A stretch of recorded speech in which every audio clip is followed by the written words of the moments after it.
encore une fois en train de vivre une trahison silencieuse et un double jeu des capitales arabes.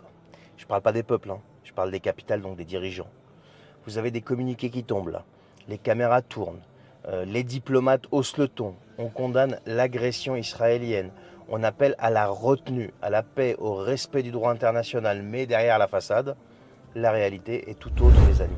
L'Iran continue là, au moment où je vous parle, de se faire frapper donc, par l'aviation israélienne. Et pendant que l'Iran continue de se faire frapper, eh bien, certains pays arabes ont laissé faire.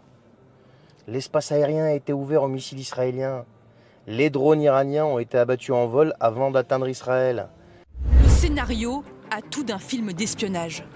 L'Iran a été infiltré en profondeur pour être frappé en plein cœur. Voici le récit de l'opération inédite menée par Israël. Nom de code, le réveil du lion. Lancé vendredi 13 juin à 2h15 du matin, mais orchestré depuis des années par le Mossad, les services secrets israéliens.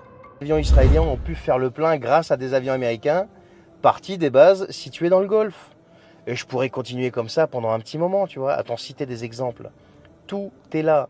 On condamne le feu, mais on fournit l'essence, tu vois. C'est les pompiers pyromanes. On joue les indignés à la tribune, donc devant les caméras, tout ça, mais en coulisses, ça collabore à fond.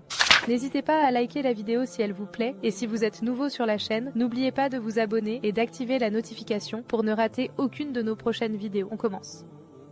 هو الذي أرسل رسوله بالهدى ودين الحق ليظهره على الدين كله وكفى بالله شهيدا محمد رسول الله والذين معه أشداء على الكفار رحماء بينهم.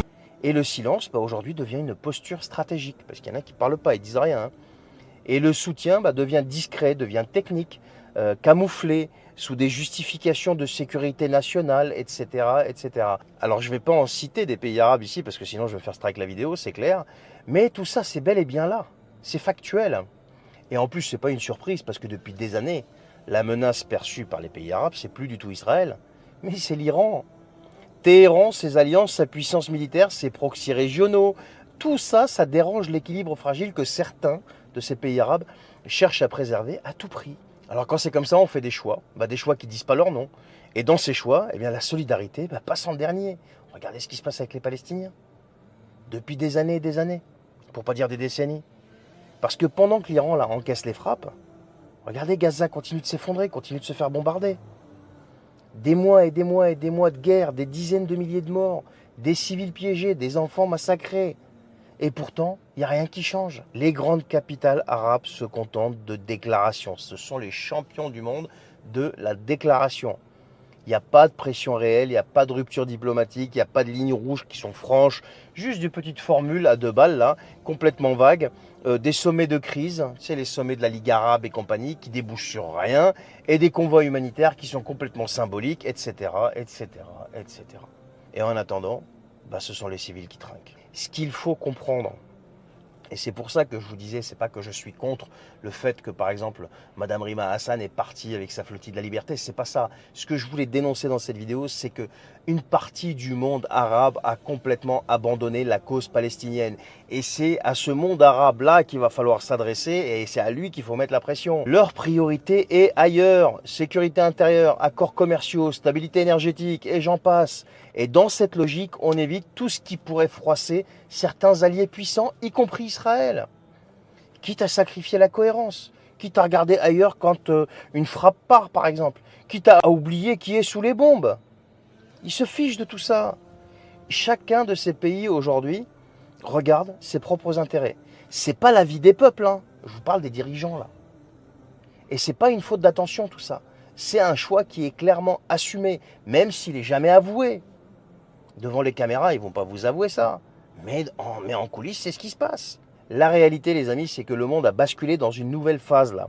Les alliances ne sont plus du tout idéologiques, ni religieuses, ni je sais pas quoi. Elles sont stratégiques, elles sont froides, elles sont techniques. Et dans cette géopolitique des intérêts, eh bien les discours ne valent plus rien aujourd'hui. Ça vaut plus rien sans les actes.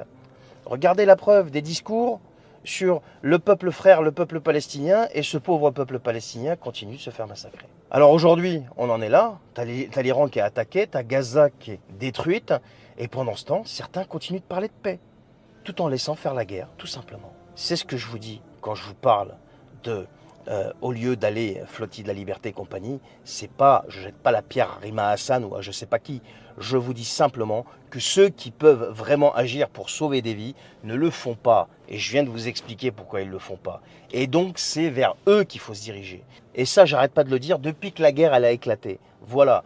Donc quant aux personnes qui viennent me laisser en commentaire des choses qui sont très agressives et compagnie, tout ça parce que j'ai osé critiquer la flottille de la liberté, les gens, prenez un peu de recul, il faut étudier l'histoire du Proche-Orient. Il va falloir vraiment, avant de porter un jugement, vraiment savoir ce qu'est ce Proche-Orient, s'imprégner de son histoire. Le Proche-Orient et ce qui s'y passe, le Moyen-Orient si vous voulez, c'est pas du tout ce qui se passe en Ukraine.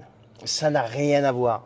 Ça n'a strictement rien à voir. C'est très très complexe. C'est très complexe. Et en même temps, c'est facile à comprendre. Il suffit juste par contre d'aller s'informer et se cultiver un minimum sur cette région du monde qui était une poudrière et qui est devenue un véritable volcan. Sur ce, je vous souhaite une bonne journée les amis, partagez cette vidéo s'il vous plaît et je vous dis à la prochaine. Scénario à tout d'un film d'espionnage. L'Iran a été infiltré en profondeur pour être frappé en plein cœur. Voici le récit de l'opération inédite menée par Israël. Nom de code, le réveil du lion. Lancé vendredi 13 juin à 2h15 du matin, mais orchestré depuis des années par le Mossad, les services secrets israéliens.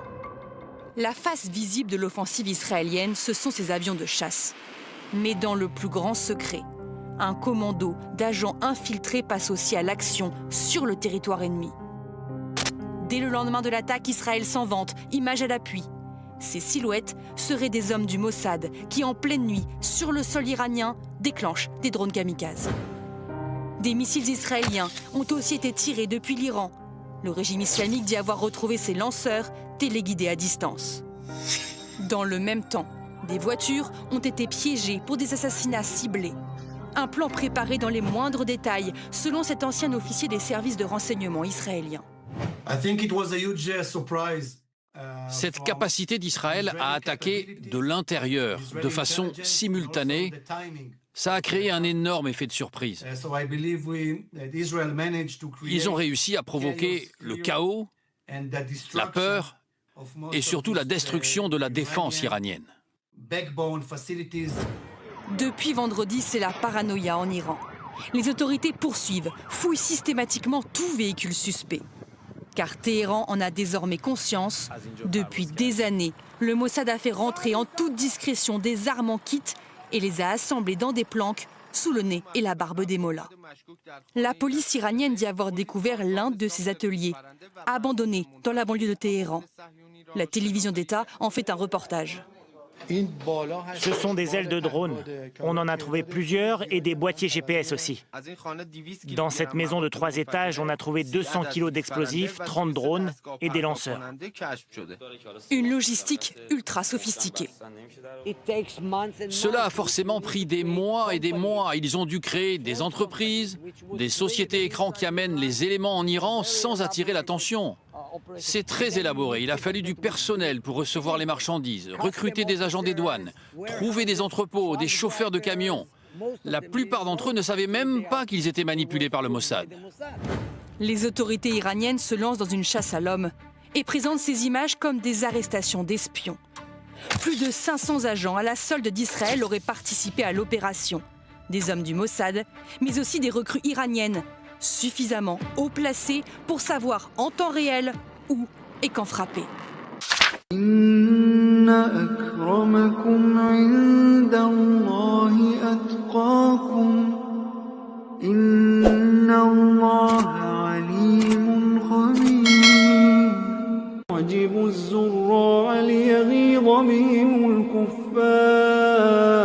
Wa'ada Allahu alladhina amanu wa 'amilu as-salihati minhum maghfiratan wa ajran 'azima.